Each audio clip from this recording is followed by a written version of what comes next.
The South African President Jacob Zuma, as mentioned a little earlier, is expected in the Kenyan capital any time now on an official state visit. It's worth pointing out, though, this is the first time a sitting South African head of state is visiting Kenya. It's expected to deepen economic and political ties between these two economies. President Zuma will be hosted by his Kenyan counterpart, Uhuru Kenyatta. The two are expected to review progress made on bilateral cooperation in a range of areas, including trade, investment, agriculture and tourism. South Africa is Kenya's fourth largest source of imports, and more than 60 South African companies are currently operating in Kenya. Let's head over live to Johannesburg. Sumitra Naidu is standing by there tonight. Sumitra, lay out the table for us on this. What are the main objectives of this visit? What's the end game for the South African government? Well, Rama, the visit is really aimed at deepening economic trade and political relations with Kenya. The president is leading a big delegation to the country, giving both sides really an opportunity to review progress of bilateral cooperation in areas of infrastructure development, agriculture and tourism.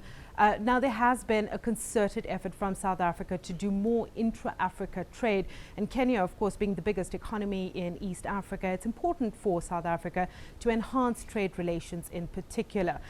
Trade between the two countries still very small compared to other regions. South Africa exports to Kenya came in just under $1 billion last year, and imports from Kenya were smaller at around $26 million. So there's plenty of room to improve trade here. Kenya is on a strong course at the moment, with growth this year expected over 6%.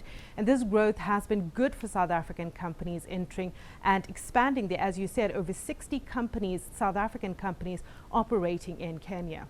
Indeed.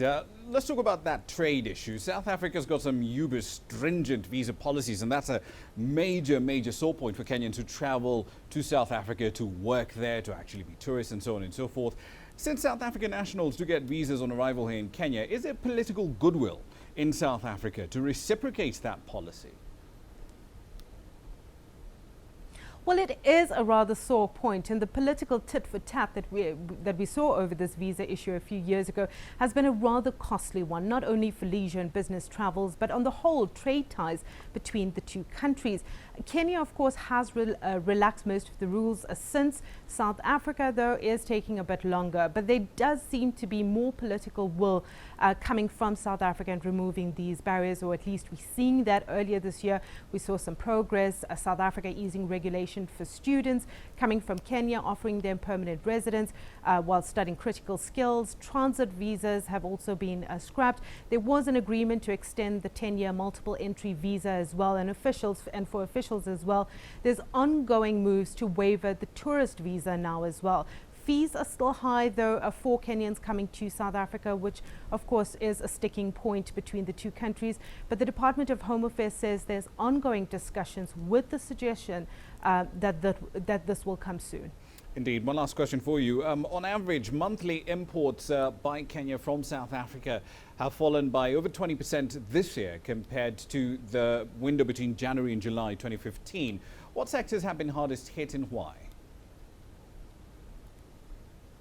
Well, we saw declines over various sectors, but we saw marked declines in the transport, equipment and consumer goods sectors. And this could be linked to production backlogs, the volatile currency fluctuations that we've been having in South Africa, and also a drought. We're still suffering our worst drought in history. So that has really impacted quite a bit on that front. But when you compare some of the figures, there's some differences in commodity exports, and this could be due to misinvoicing. Now, the Chamber of Commerce is looking into this after South Africa was named in quite a damning report from the UN. South Africa was flagged for discrepancies between its official trade statistics, particularly in the area of gold exports, as figures didn't quite correspond with some of its trading partners. So the report noted that South Africa's trade data for gold showed cumulative gold exports of $34 billion between 2000 and 2014, whereas its trade partner data revealed an amount which was much more, like 3 times higher at $116 billion. So a little bit concerning that the data is not corresponding, especially since there's a move to eradicate illicit cash flows and tax fraud. And we're seeing a lot of that between South Africa and Kenya in terms of those figures. Indeed. We'll leave it there for the time being. Thank you for the update, as always. That's Sumitra Naidu live in Johannesburg.